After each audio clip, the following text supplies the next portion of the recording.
Selamat malam teman-teman. Renungan hari ini kita mau belajar sedikit lah sebagian dari firman Tuhan ya, nggak terlalu banyak lah. Kita akan belajar tentang makanan haram menurut Alkitab.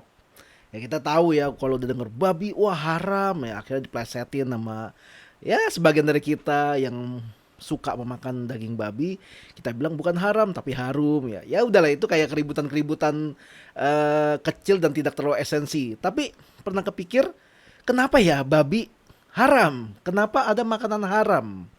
Nah, makanan haram ini tercatat di Alkitab di kitab Imamat pasal 11. Silakan bacalah semuanya tentang makanan haram dan yang tidak haram. Dan babi itu kalau di kitab Imamat itu masuk dalam urutan keempat dari binatang-binatang yang bilang haram.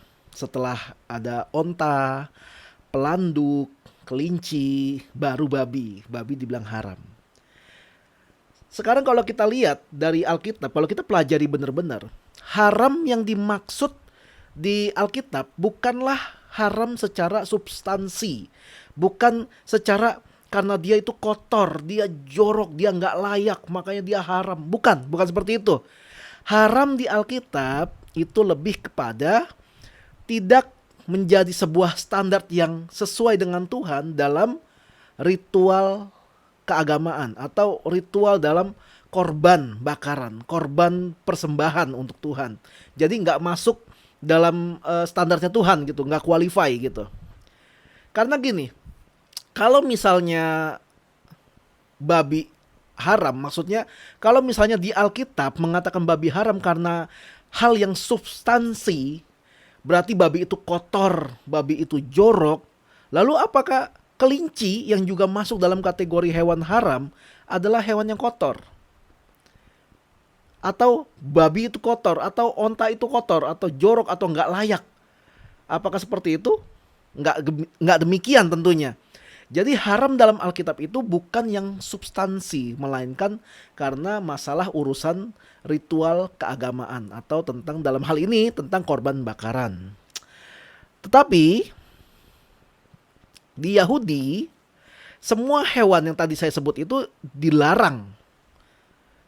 Jadi untuk orang Yahudi hewan-hewan ini dilarang. Jadi emang nggak boleh dimakan. Karena kenapa begitu? Ya karena perintah kitab Taurat. Udah gitu aja. Nggak perlu dicari alasannya secara medis karena mengandung ini nggak usah. Itu memang sudah jadi aturan agama di Yahudi. Kalau kalian bukan orang Yahudi, silakan makan kalau emang mau, kalau emang doyan hewan-hewan itu. Jadi nggak ada masalah. Itu hanya berlaku untuk orang Yahudi. Makanan yang diharamkan dalam Alkitab itu nggak berarti makanan itu najis. Nggak berarti seperti itu. Buktinya gini, setelah Tuhan selesai menciptakan dunia, setiap kali dia selesai menciptakan bagian dari dunia, dia bikin platformnya dari hari pertama, kedua, ketiga, sampai seterusnya, Tuhan selalu menutup penciptaan itu dengan berkata, Tuhan melihat segala sesuatunya atau segala yang diciptakannya itu baik. Bahkan di hari ke-6 setelah Tuhan menciptakan manusia, dibilang gini, Tuhan melihat semua yang diciptakannya itu sungguh amat baik. Semua yang diciptakan itu sungguh amat baik.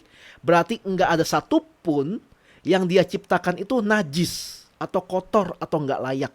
Karena itulah sisi dari kesempurnaan Tuhan. Nggak ada satupun produk gagal yang Tuhan ciptakan.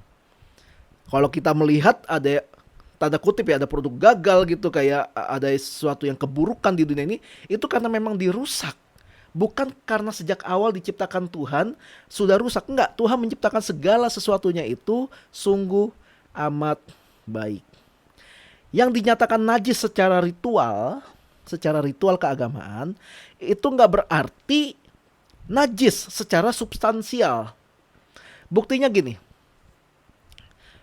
kalau memang hewan-hewan yang najis itu, yang dibilang najis itu emang kotor, nggak layak, nggak kudus dan nggak pantas lah buat ada di dunia ini, kenapa di zaman Nuh sebelum air bah itu diturunkan, kenapa Tuhan suruh mengambil hewan sepasang-sepasang dari yang haram dan yang tidak haram, hendaklah kamu ambil itu sepasang. Kalau memang haram itu adalah sama dengan najis, ngapain dibawa ke kapal Nuh? Bukankah itu kotor? Bukankah itu nggak layak buat ada di dunia ini? Kenapa Tuhan malah tolong atau selamatkan hewan ini supaya bisa terus berkembang biak? Jadi dari sini kita bisa lihat bahwa haram yang dimaksud bukan secara substansial, enggak gitu. Nah, khusus babi, khusus babi karena rame kalau babi kan ya. Khusus babi, kenapa diharamkan di zaman Musa? Jadi kita bisa lihat ada perbedaan haram zaman Musa dengan haram zaman Nuh ya. Haramnya di zaman Nuh beda sama haram zaman Musa. Haram zaman Nuh itu bukan substansial. Bukan, emang kategori aja udah gitu. Lalu di zaman Musa barulah dibikin sebuah peraturan keagamaan yang harus ditaati. Jadi kalau dibilang haram nggak boleh dikonsumsi. Lalu di zaman Musa babi masuk dalam kategori haram sebagai korban bakaran. Nah, kenapa? Kenapa babi dimasukkan dalam kategori haram untuk korban bakaran? Dalam aturan korban bakaran yang Tuhan kasih lewat kitab Taurat, hewan yang boleh dijadikan korban bakaran adalah hewan yang sulung atau anak sulung dari hewan yang ingin dikorbankan. Nah, kalau sapi, kambing, domba itu gampang tuh ditandai yang mana yang sulung karena baru lahir paling ya 2, 3, 4 lah paling banyak sekali lahiran itu hewan. Gampang buat nandain yang mana yang sulung. Tapi kalau babi bisa 9, bisa kata saya pernah dengar babi bisa melahirkan sampai sekian belas. Itu baru pengen dicari yang mana yang sulung udah ngegelinding kemana-mana gitu. Loh, ada mana yang sulung tuh. Jadi itu masalahnya kenapa babi dimasukkan kategori haram sebagai ritual keagamaan di Yahudi. Karena bingung yang sulung yang mana. Sedangkan peraturan korban bakaran hewan yang harus dikorbankan itu adalah hewan yang sulung, anak sulung dari hewan tersebut. Nah, babi agak susah diidentifikasi yang mana yang sulung, makanya nggak boleh dijadikan korban bakaran. Nah, daripada salah memberi hewan sulung, nanti malah ditolak persembahannya seperti persembahan Kain gitu ya. Mendingan diharamkan aja secara ritual ibadah. Semoga bisa memberkati. Selamat merenung.